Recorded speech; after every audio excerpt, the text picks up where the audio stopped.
안녕하세요. 닥톡 네이버 지식인 상담한 의사 박전생입니다. 오래전 시작된 공황장애가 정신건강의학과 병원 치료에도 불구하고 재발을 반복하고 있어서 평생 약에 의존하며 살게 될까봐 걱정이 되어서 한의원 공황장애 치료를 문하신 것으로 사료되는데요. 실제로 공황장애는 이미 한의원에서 많이 치료하고 있으며 겉으로 보이는 증상의 심각성에 비해서 의외로 한의학적인 치료에 빠르게 좋은 반응을 보일 때가 많습니다. 공황장애 치료약으로 흔히 처방되는 항불안제는 뇌 흥분을 강제로 낮춤으로써 불안감을 덜 느끼도록 합니다. 이렇게 약물로 공황장애를 억제한다고 해도 불안을 초래한 생각을 변화시키거나 불안을 유발한 몸 문제를 온전히 제거할 수는 없습니다. 예를 들면 혈압약과 당뇨약이 혈압을 낮추고 혈당을 안정시켜 줄 수는 있지만 고혈압과 당뇨병을 아예 사라지게 할 수 없는 것과 같습니다.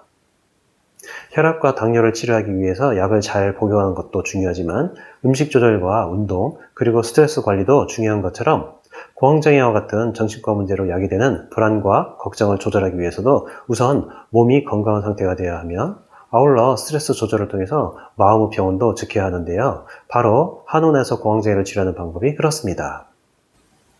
한의학에서는 공황장애를 경계, 정충, 공겨, 초려 등의 범주에서 다루고 있는데요. 경계 정충은 가슴이 두근거리고 잘 놀래며 마음이 불안한 것을 자각하는 증으로 대개 맥박이 불규칙하게 느끼는 경우가 많습니다.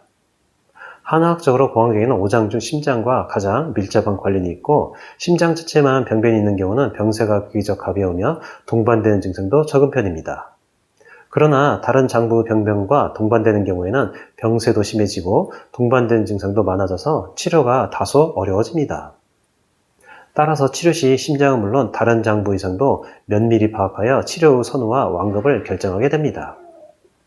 한의원에서 공황장애를 치료할 때는 한약이나 침뜸치료, 추나요법 등을 통해서 몸의 건강을 회복시킴으로써 몸의 문제로 인한 불안이 줄어들도록 합니다. 그리고 감정자기법이나 인지행동치료, 경자평지요법, 지연고름요법 등이 한의학적인 심리상담 치료를 통해서 스트레스를 해소하고 마음을 고요하게 유지할 수 있도록 도와줍니다. 이와 같은 다각적인 치료를 통해서 몸과 마음을 모두 안정시켜줌으로써 약물에 의지하지 않아도 신체 증상은 물론 불안과 걱정이 사라질 수 있도록 하며 치료가 완료된 이후에는 복약을 중단하더라도 증상이 다시 심해지는 반등 현상도 훨씬 적어서 공황장애를 안정적으로 치료할 수 있습니다.